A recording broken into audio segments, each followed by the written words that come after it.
இடத்துல மட்டும் இருக்கிறது. பல ஆட்சியாளர்கள் மாறிட்டாங்க, பல பொறுப்புதாரிகள் மாறிட்டாங்க. ஆனால் மக்காவினுடைய சாவி அந்த ஒரு குடும்பத்தாரிடத்தில் இருக்கிறதுக்கு காரணம் என்ன தெரியுமா?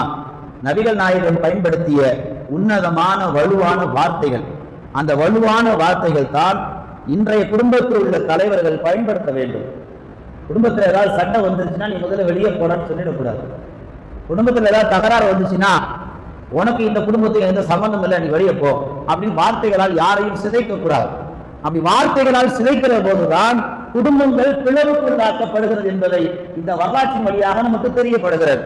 16 நூற்றாண்டு காலமாக கஅபாவுடைய சாவி ஒரு குடும்பத்தில் இருப்பதற்கு காரணம் நபிகளார் சொன்ன அந்த வலுவான வார்த்தை. அன்பார்ந்தவர்களே, முறையான வேர்கள் என்றால் அது குடும்பத்துடைய வேறுதான். குடும்பத்தினுடைய அந்த வேர்கள் ஆழமாக விதைக்கப்பட்டால் தான் காலம் காலமாக அந்த குடும்பம் நிரந்தரமாக இந்த மண்ணிலே நீடித்து வாழ முடியும். குடும்பத்தினுடைய